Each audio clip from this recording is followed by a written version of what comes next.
Une vieille femme recueillit dans sa charrette un inconnu agonisant sans savoir qu'il était millionnaire. La poussière du chemin s'élevait en spirale dorée sous le soleil implacable du Jalisco. Rosa Elena Castillo, âgée de 63 ans, tenait les rênes de Lusro, son cheval bai, tandis que la vieille charrette en bois grinçait sur le sentier reliant son ranch au village de San Miguel de las Flores. Ses mains, tannées par des décennies de travail au champ, guidaient l'animal avec l'assurance de quelqu'un qui avait parcouru ce chemin des milliers de fois. Dans la charrette, elle transportait des nopals, des courges et des tomates cueillies à l'aube, des produits qu'elle vendrait au marché pour compléter une pension qui suffisait à peine à maintenir son petit foyer à flot. Le ciel commençait à se teinter d'un orange intense lorsqu'elle le vit, une forme au bord du chemin, à moitié dissimulée parmi les buissons de mesquite. Elle pensa d'abord à un animal blessé, mais en s'approchant, son cœur se serra.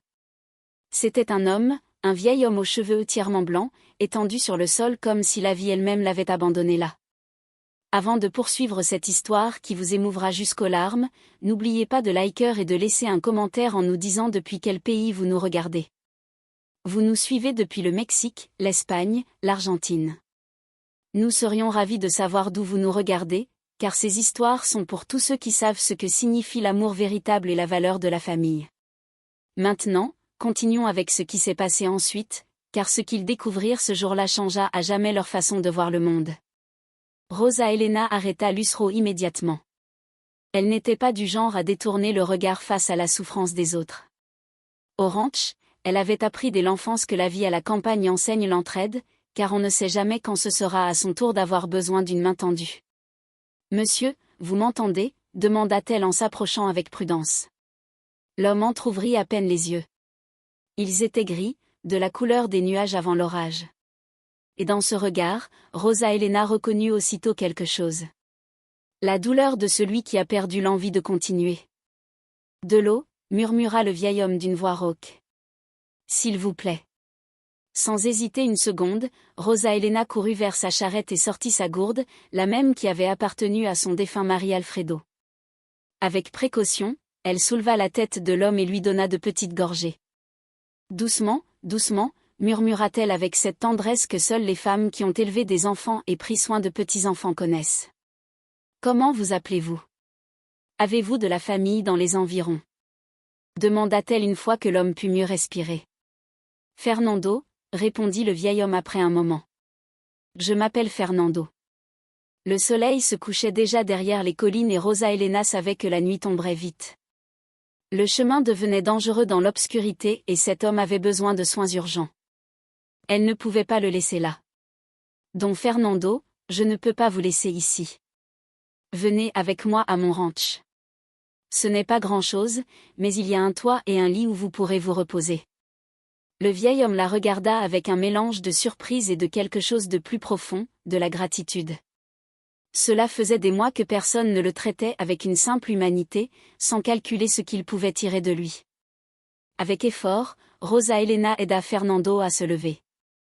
Malgré son propre âge et les années de travail acharné qui avaient marqué son dos, elle trouva la force nécessaire pour l'aider à monter dans la charrette. « Ma maison n'est pas un palais » expliqua-t-elle en l'installant parmi les sacs de légumes.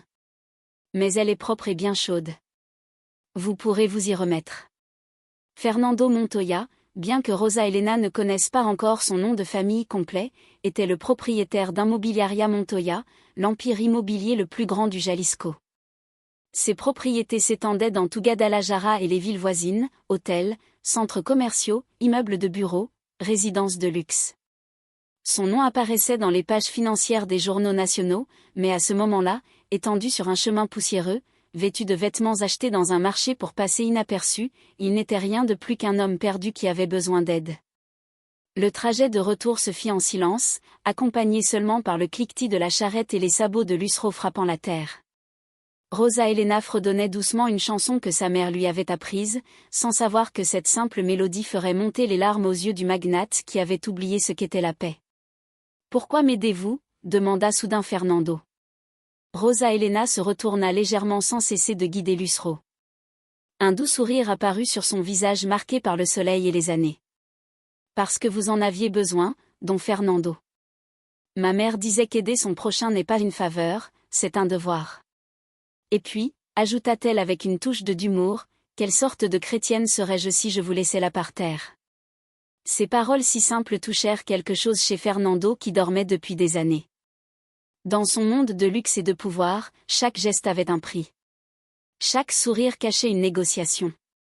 Mais cette femme, cette humble paysanne de 63 ans, l'aidait simplement parce que c'était la chose juste à faire. Le ranch de Rosa Elena apparut dans la pénombre du crépuscule. Il était petit, à peine une maison en adobe avec un toit de tuiles, un enclos où vivaient 2 chèvres et quelques poules, et un petit potager où elle cultivait le nécessaire pour survivre. Une lumière douce sortait de la fenêtre et Fernando put voir du mouvement à l'intérieur. « Nous sommes arrivés, don Fernando », annonça Rosa Elena en s'arrêtant devant la maison. « Bienvenue dans mon humble foyer. » Tandis qu'elle l'aidait à descendre de la charrette, Fernando ressentit quelque chose qu'il n'avait pas éprouvé depuis des années. La sensation de rentrer chez soi, non pas dans un manoir avec sécurité privée et employés qui s'occupaient de lui par obligation, mais dans un endroit où quelqu'un se souciait réellement de lui. La porte s'ouvrit et une jeune femme d'environ 35 ans apparut. « Maman, qui est-ce ? » ?»« C'est don Fernando, Lupita. Je l'ai trouvé sur le chemin. Il est faible et a besoin de repos. » Lupita, la fille de Rosa Elena, ne posa pas de questions. Dans leur famille, aider était aussi naturel que respirer. Elle prépara rapidement la seule chambre disponible, celle de sa mère, insistant pour que le vieil homme ait le lit le plus confortable. Ce soir-là, tandis que Rosa Elena lui servait une assiette de haricots frits avec des tortillas toutes fraîches et une tisane, Fernando observait avec fascination. La cuisine était petite, avec un poêle à bois et des murs décorés de photos de famille. Sur l'une d'elles, une Rosa Elena plus jeune souriait aux côtés d'un homme à moustache et chapeau. Sur une autre, 2 petites filles jouaient dans la même cour où Lucero se reposait maintenant. « Mon défunt mari, Alfredo », expliqua Rosa Elena en remarquant son regard. « Il est mort il y a 8 ans, d'une crise cardiaque pendant qu'il travaillait au champ. C'est allé très vite. Grâce à Dieu, il n'a pas souffert. »« Je suis vraiment désolée », murmura Fernando. Rosa Elena sourit avec cette acceptation sereine qui ne vient qu'après avoir traversé la douleur. 40 belles années, don Fernando. Il m'a laissé 2 filles merveilleuses, 4 magnifiques petits-enfants et beaucoup de souvenirs heureux. Tout le monde ne peut pas en dire autant. Fernando pensa à sa propre vie. 3 mariages ratés, 2 enfants qui ne le cherchaient que lorsqu'ils avaient besoin d'argent, un petit-fils qu'il connaissait à peine parce que son fils s'était disputé avec lui à propos d'un héritage, toute sa fortune et il n'avait pas ce que cette humble femme possédait, la paix et un amour sincère. Les jours suivants furent une révélation pour Fernando. Rosa Elena le traitait avec la même affection qu'un membre de sa famille.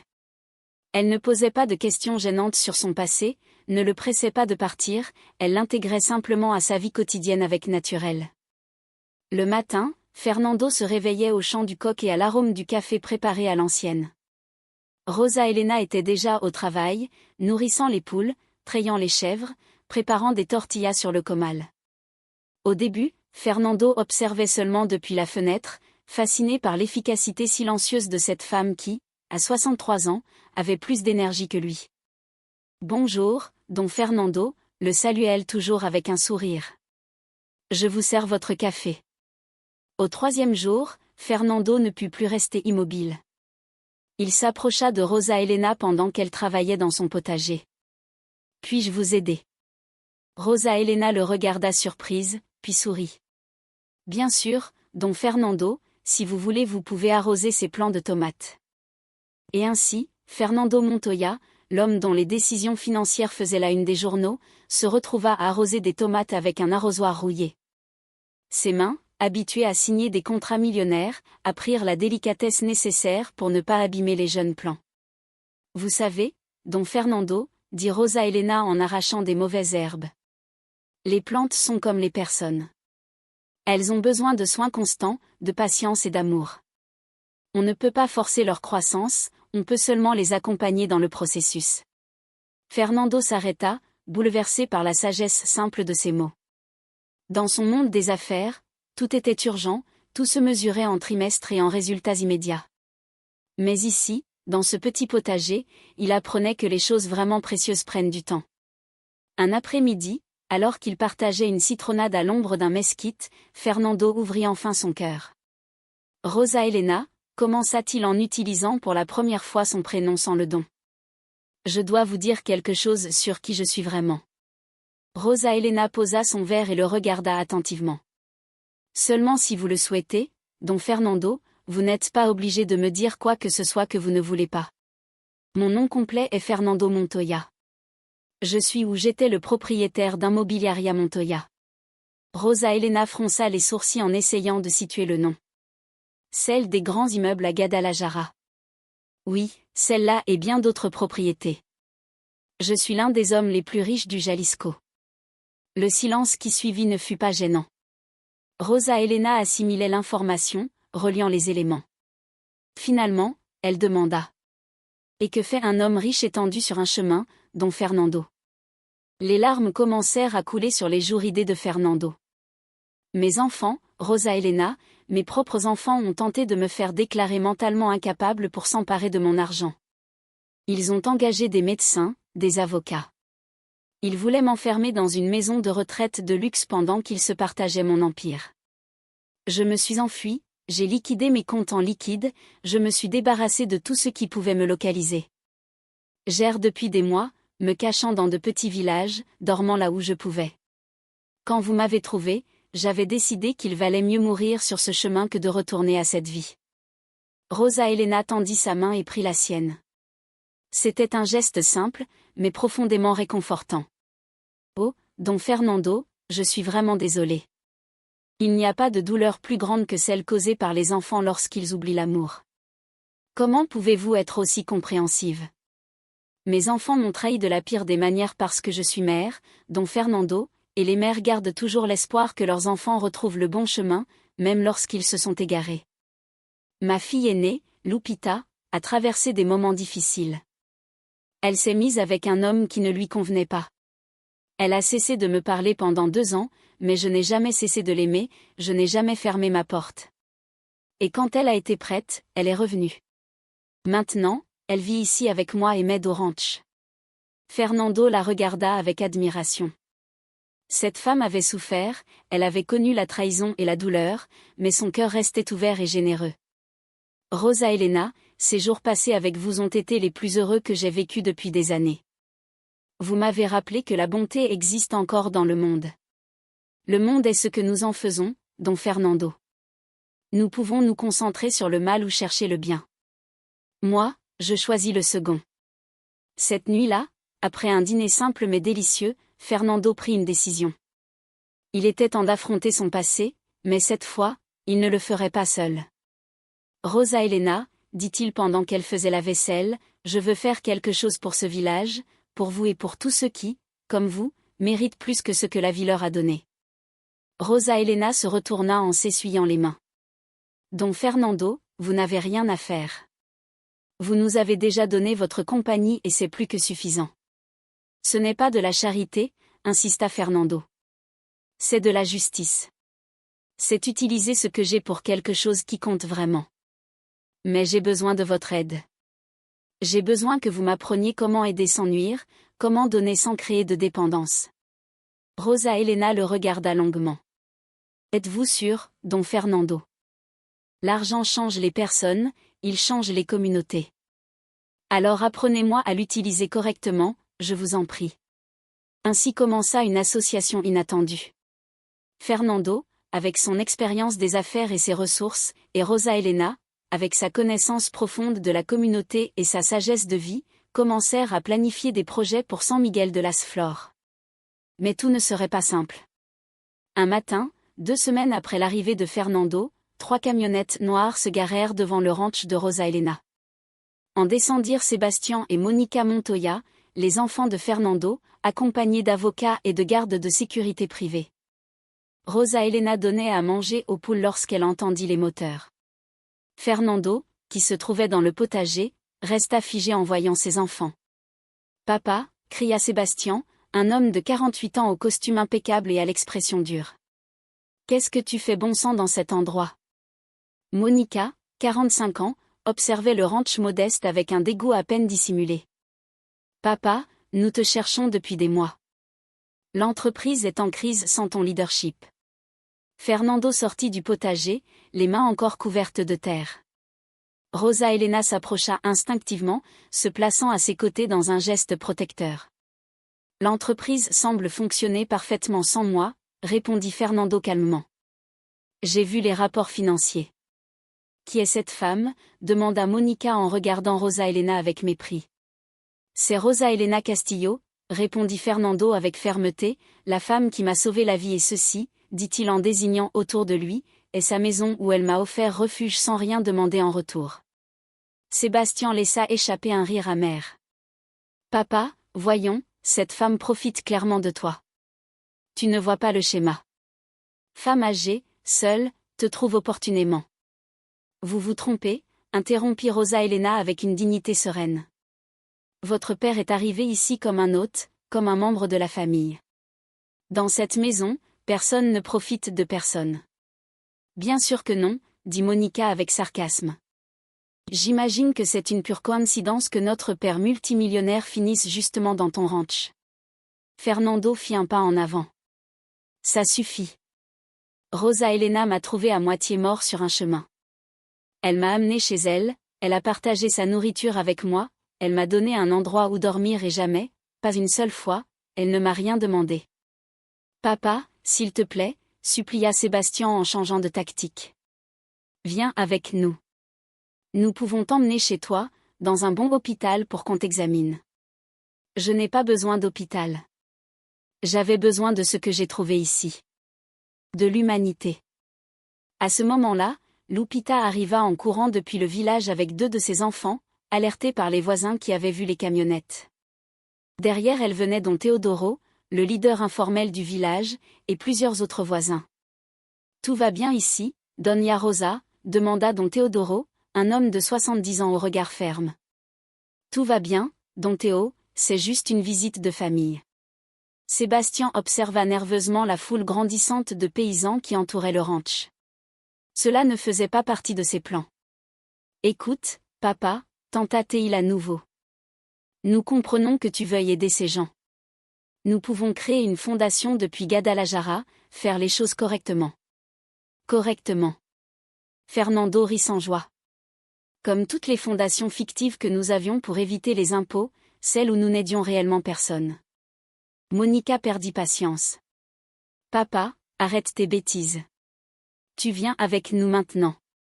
Nous avons des documents prouvant que tu n'es pas en état de prendre des décisions. Quels documents? Demanda Rosa Elena en ressentant un frisson. Un des avocats ouvrit une mallette. Nous avons des témoignages de voisins qui confirment le comportement erratique de Monsieur Montoya, des personnes qui déclarent que Madame Castillo l'a manipulé. Don Teodoro fit un pas en avant. Quel voisin? Cela fait 50 ans que je vis ici et je connais tout le monde. L'avocat devint nerveux. Don Teodoro Ramirez, Doña Carmen Flor. Je suis Teodoro Ramirez, déclara le vieil homme, et je n'ai jamais signé aucun papier de ce genre. Et Doña Carmen est morte il y a 3 ans. Vous mentez. L'expression de Sébastien et de Monica passa de la confiance à la panique. Leur château de mensonges s'effondrait devant des témoins. Fernando observait la scène avec un mélange de tristesse et de détermination. Ses enfants étaient allés jusqu'à fabriquer de fausses preuves. Sébastien, Monica, dit-il d'une voix ferme, je vous aime. Je vous aimerai toujours parce que vous êtes mes enfants. Mais je ne permettrai pas que vous détruisiez ce que j'ai trouvé ici. Je ne laisserai pas que vous blessiez des personnes innocentes par cupidité. Cupidité, explosa Sébastien. Nous. C'est toi qui offres notre patrimoine à des étrangers. C'est mon patrimoine, corrigea Fernando, et j'ai décidé de l'utiliser pour quelque chose qui compte vraiment. Rosa Elena prit la parole. Jeunes gens, je comprends que vous soyez inquiets pour votre père. C'est naturel, mais ici il va bien. Il est heureux. N'est-ce pas cela qui compte vraiment? Monica la regarda, des larmes de frustration dans les yeux. Vous ne comprenez pas. Cet argent, c'est notre avenir, notre héritage. Le seul avenir qui compte, répondit Fernando, c'est celui que nous construisons par nos actions, pas avec de l'argent hérité. Je vous ai laissé 2 entreprises prospères à gérer et vous les avez ruinées par incompétence et par querelle. Pourquoi vous ferais-je encore confiance? Le silence qui suivit fut total. La vérité, dite avec une telle clarté, faisait mal comme un scalpel. Finalement, Sébastien rangea les faux documents. Ce n'est pas terminé, papa. Nous nous battrons devant les tribunaux. Faites-le, répondit Fernando calmement. Mais en attendant, je resterai ici à vivre ma vie comme je l'entends. Après que les camionnettes se furent éloignées en soulevant la poussière, Rosa Elena prépara du thé pour tous les voisins restés sur place. La solidarité du village avait été essentielle. Don Fernando, dit Don Teodoro avant de partir, vous êtes le bienvenu ici, non pas comme le riche qui aide d'en haut, mais comme l'un des nôtres. Cette nuit-là, Rosa Elena et Fernando s'assirent sous le porche du ranch à observer les étoiles. Vous regrettez d'être resté, demanda doucement Rosa Elena. Au contraire, sourit Fernando. Aujourd'hui, j'ai vu quelque chose de magnifique, des personnes qui se défendent les unes les autres sans rien attendre en retour. Cela vaut plus que tout l'argent du monde. Vos enfants reviendront, avertit Rosa Elena. Je le sais, mais cette fois je ne serai pas seule. Je les affronterai, mais je le ferai correctement. Et quand tout sera terminé, ce village aura ce qu'il mérite. De vraies opportunités, pas des aumônes. Les mois suivants furent une période de transformation. Fernando, guidé par Rosa Elena et le conseil des leaders communautaires, mit en place un programme de développement respectant l'autonomie du village. Il ne construisit pas une clinique de luxe, mais améliora celle qui existait et engagea des médecins engagés. Il ne donna pas de l'argent, mais créa un programme de microcrédit à des taux justes. Il n'imposa pas de projet, il écouta ce dont les gens avaient besoin. Rosa Elena devint l'administratrice du programme de soutien aux femmes rurales. Son expérience de vie et sa connaissance des besoins réels des femmes de la campagne la rendaient parfaite pour ce rôle. Lupita, inspirée par le changement de sa mère, décida de reprendre ses études d'infirmière qu'elle avait abandonnées des années plus tôt. Et Fernando découvrit que la véritable richesse ne se trouve pas dans les comptes bancaires, mais dans les relations humaines authentiques. Il découvrit qu'être utile est plus satisfaisant qu'être puissant. Il découvrit qu'un repas simple partagé avec amour vaut plus que n'importe quel banquet de gala. Un après-midi, des mois après son arrivée, Fernando aidait Rosa Elena à réparer l'enclos lorsqu'elle lui demanda « Tu regrettes encore ta vie d'avant ?» Fernando s'arrêta en s'appuyant sur le marteau. « Je regrette le confort matériel, admit-il honnêtement. Mon dos préférait les matelas coûteux. Mais je ne regrette pas le vide, je ne regrette pas d'être entouré de personnes qui ne voyaient que des billets quand elles me regardaient. » Il désigna le village où des enfants jouaient dans une nouvelle aire de loisirs construite grâce au fonds du programme. « Ici, j'ai un but. Ici, je compte comme personne, pas comme compte bancaire. » Rosa Elena sourit. « Vous savez ce qu'il y a de plus beau dans tout cela, don Fernando. C'est que vous ne nous avez pas seulement changé, nous vous avons aussi changé vous. » Elle avait raison. L'homme qui était arrivé presque mort sur ce chemin poussiéreux avait renaît. Il n'était plus le magnate amer et solitaire. Il était Fernando, l'ami qui prenait le café avec don Teodoro l'après-midi, celui qui enseignait les bases des mathématiques aux enfants du village, celui qui avait appris à faire des tortillas avec Rosa Elena. Un jour, une lettre recommandée arriva. Sébastien et Monica retiraient toutes les plaintes. Ils avaient finalement compris qu'ils ne gagneraient pas devant les tribunaux et que la publicité d'un conflit contre leur père âgé nuirait à leur propre réputation. « C'est fini », annonça Fernando après avoir lu la lettre. « Officiellement, je suis libre de faire ce que je veux de ma vie et de mon argent. » Rosa Elena, qui brodait sous le porche, leva les yeux. « Et qu'avez-vous envie de faire, don Fernando ?» Fernando s'assit à côté d'elle. « Je veux rester ici officiellement.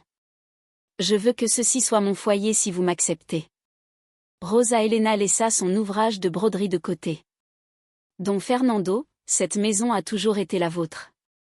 Depuis le jour de votre arrivée, il y a quelque chose de différent, continua Fernando, nerveux pour la première fois depuis des mois. Mes avocats m'ont envoyé les papiers de mon Nouveau Testament. 70% de ma fortune ira à une fondation pour le développement rural au Mexique. 20% seront répartis entre mes enfants, dans des fiducies qui ne libèrent des fonds que s'ils prouvent qu'ils les utilisent de manière productive. Et les 10%? Oui, demanda Rosa Elena. Les 10% sont pour vous et Lupita, pour que vous n'ayez jamais à vous soucier d'argent, pour que Lupita puisse terminer ses études, pour que vos petits-enfants aient des opportunités. Rosa Elena pâlit.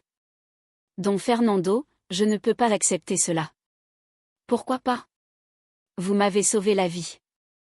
Vous m'avez offert un foyer quand j'étais perdue.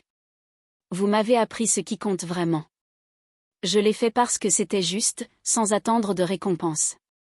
Je sais, sourit Fernando. C'est pour cela que je veux le faire. Ce n'est pas un paiement, Rosa Elena, c'est partager ma bénédiction avec quelqu'un qui mérite d'être béni. Des larmes coulaient sur les joues de Rosa Elena. Oh, Don Fernando, je ne sais pas quoi dire. Dites oui. Dites que vous me permettez de faire partie de votre famille, non seulement comme invité, mais comme vraie famille. Rosa Elena le serra dans ses bras. Ce fut ce câlin maternel que Fernando n'avait pas ressenti depuis des décennies. Vous êtes déjà de la famille, Don Fernando. L'argent ne change rien à cela.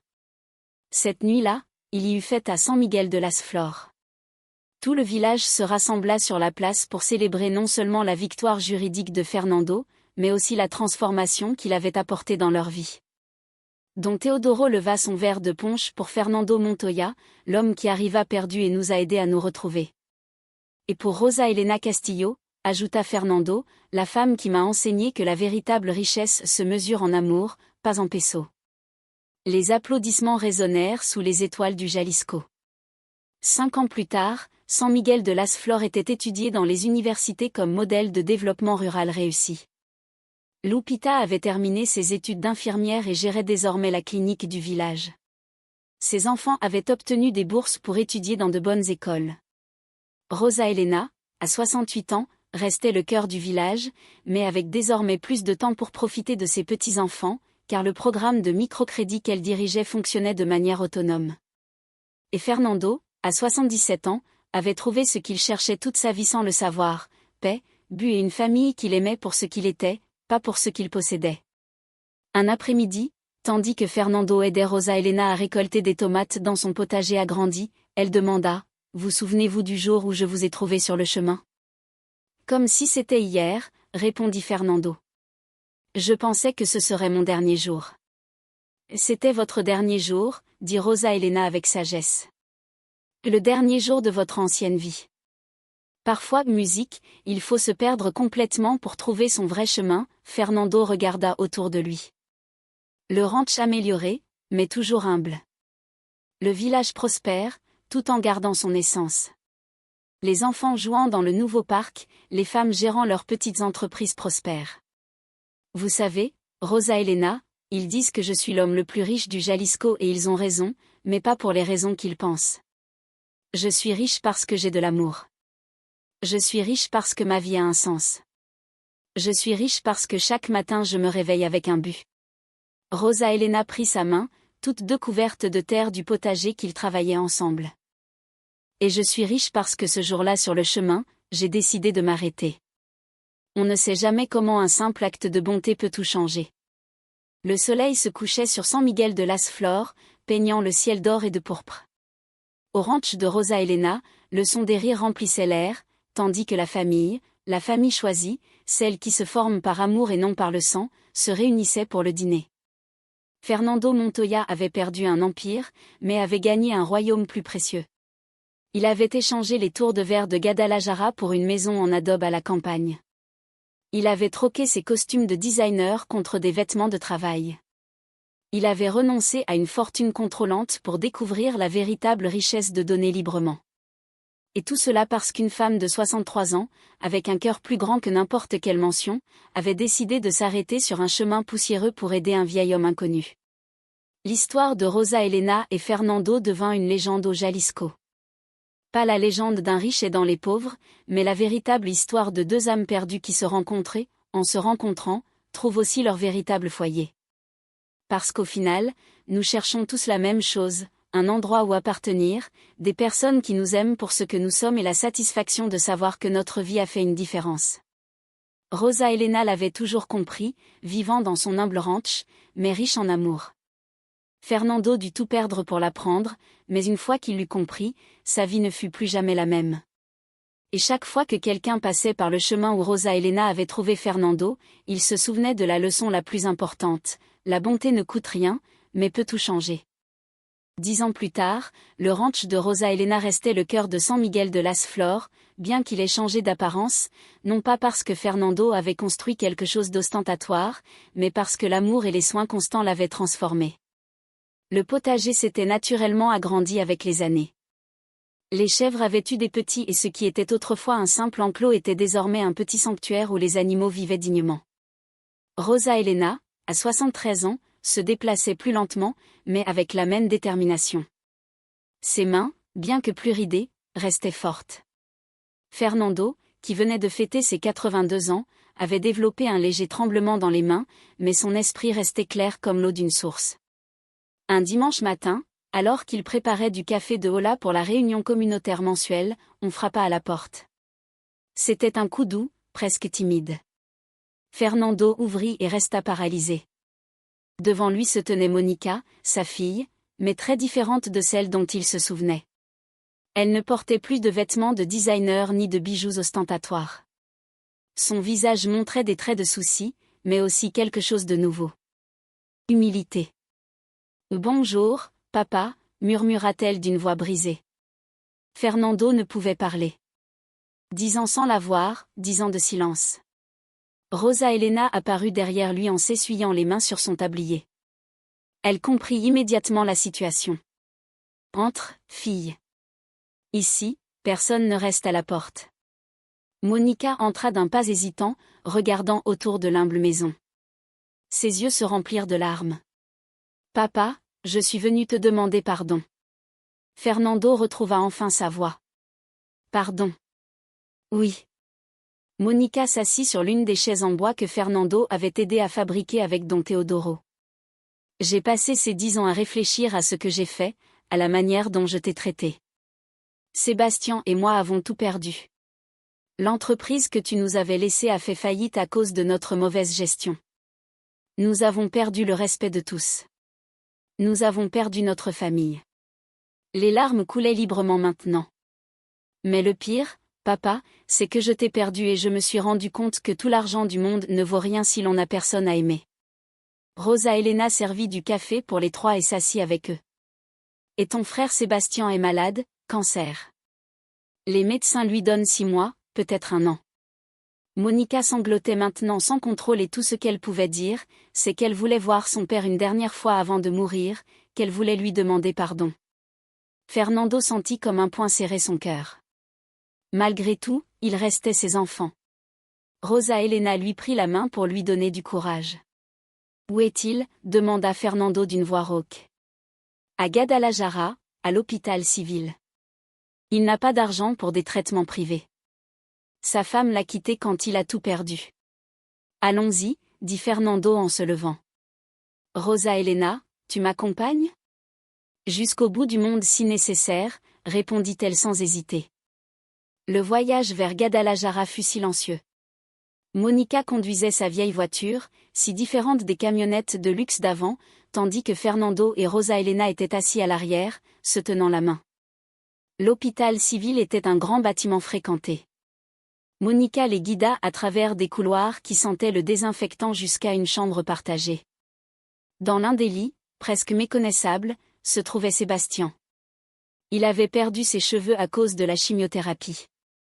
Son corps, autrefois robuste, était désormais mince et fragile. Mais quand il vit entrer son père, ses yeux identiques à ceux de Fernando, s'illuminèrent un instant. « Papa » murmura-t-il, « tu es venu. » Fernando s'approcha du lit, les larmes coulant sur son visage ridé. « Bien sûr que je suis venu, mon fils. Je viendrai toujours quand tu auras besoin de moi. Pardonne-moi, papa. J'ai été stupide, avide, un mauvais fils. J'ai gaspillé tout ce que tu m'as donné en voulant toujours plus, et à la fin, j'ai perdu ce qui comptait vraiment, ma famille. » Fernando prit la main faible de son fils. « Chut, ne parle pas, repose-toi. »« Non, papa, Je dois le dire avant qu'il ne soit trop tard. Tu avais raison sur tout. Dans ce village, avec cette femme merveilleuse, regarda Théil vers Rosa Helena, tu as trouvé ce que je cherchais toute ma vie sans le savoir. La paix et le véritable amour. Rosa Helena s'approcha de l'autre côté du lit. Mon garçon, ton père ne t'a jamais cessé d'aimer, pas un seul jour.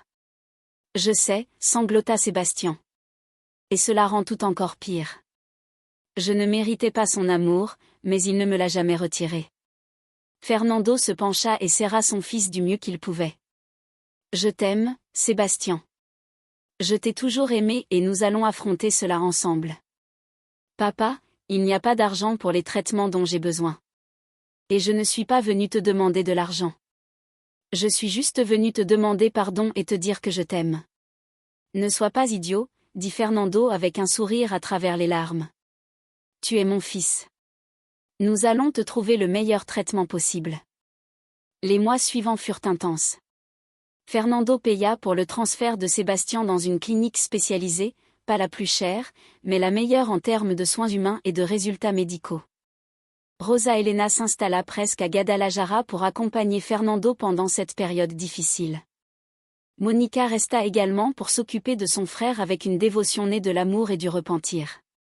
Dans ces longues nuits à l'hôpital, la famille Montoya se réunit enfin pour de bon, non autour de contrats et de propriétés, mais autour d'un lit d'hôpital, unis par quelque chose de plus fort que l'argent, l'amour et le pardon. Rosa Helena observait fascinée comment Fernando se transformait à nouveau. L'homme fort qui avait reconstruit sa vie à la campagne montrait maintenant une vulnérabilité magnifique en prenant soin de son fils malade. Il lui lisait, lui parlait de San Miguel de las Flores, lui montrait des photos de la vie simple mais pleine qu'il avait construite. « Tu sais ce qui est le plus ironique, papa » dit Sébastien un après-midi pendant l'une de ses bonnes journées.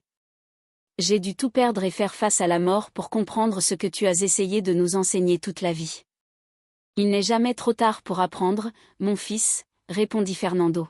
« Je veux connaître ce village. Je veux voir où tu as trouvé le bonheur. » 2 mois plus tard, lorsque Sébastien eut une rémission temporaire, Fernando réalisa ce souhait.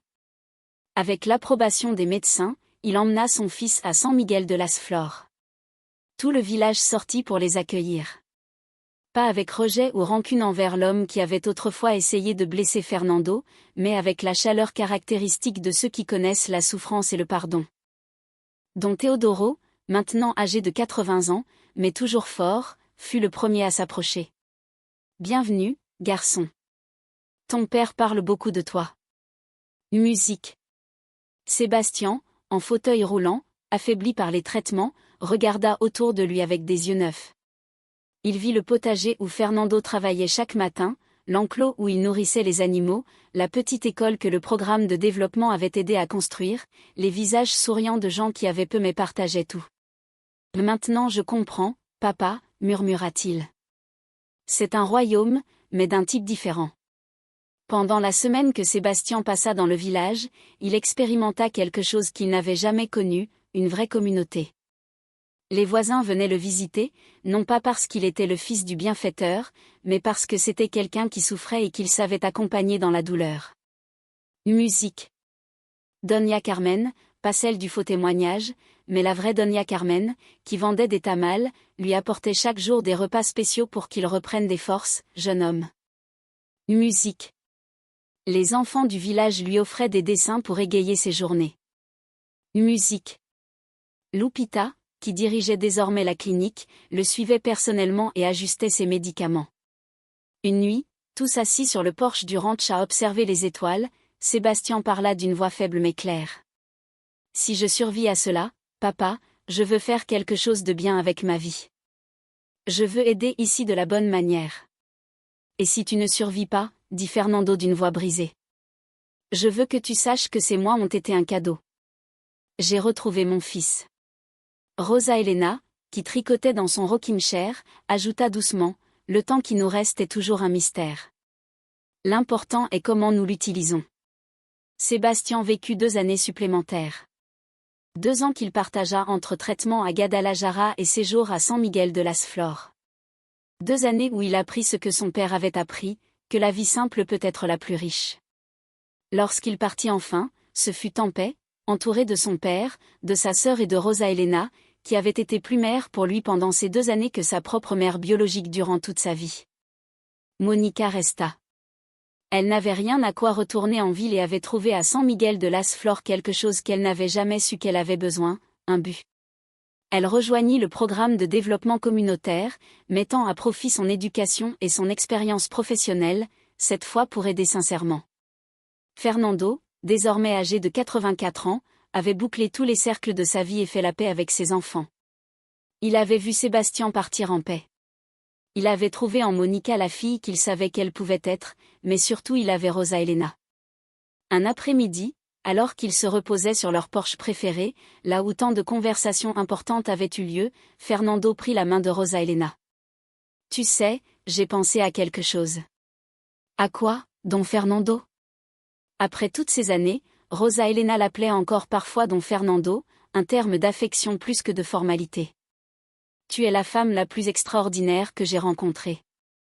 Tu as sauvé ma vie ce jour-là sur le chemin, mais pas seulement physiquement, tu as sauvé mon âme. » Rosa Elena sourit avec ce sourire qui avait captivé Fernando depuis le début. « Vous avez aussi sauvé la mienne, don Fernando. Vous m'avez rappelé qu'il n'est jamais trop tard pour les miracles. » Rosa Elena Castillo, musique, dit Fernando avec un sérieux qui la fit le regarder attentivement. « Me ferais-tu l'honneur de m'épouser ?» Le silence qui suivit fut long. Rosa Elena le regarda avec des yeux brillants. « Don Fernando, nous avons 73 et 84 ans. Pourquoi avons-nous besoin de nous marier ? Parce que je veux que le monde sache que tu es mon épouse, ma compagne, mon tout. Parce qu'après Sébastien, je me suis rendu compte que le temps est précieux et que je ne veux plus perdre un jour sans officialiser. Parce que je t'aime, Rosa Elena, de tout ce que je suis. » Des larmes coulaient sur les joues de Rosa Elena. « Oh, don Fernando, moi aussi je t'aime depuis des années, même si je ne l'ai jamais dit. » C'est un oui. C'est un oui. Le mariage fut simple mais magnifique. Célébré dans la petite église de San Miguel de las Flores. Tout le village assista. Monica fut la marraine, dont Teodoro le parrain.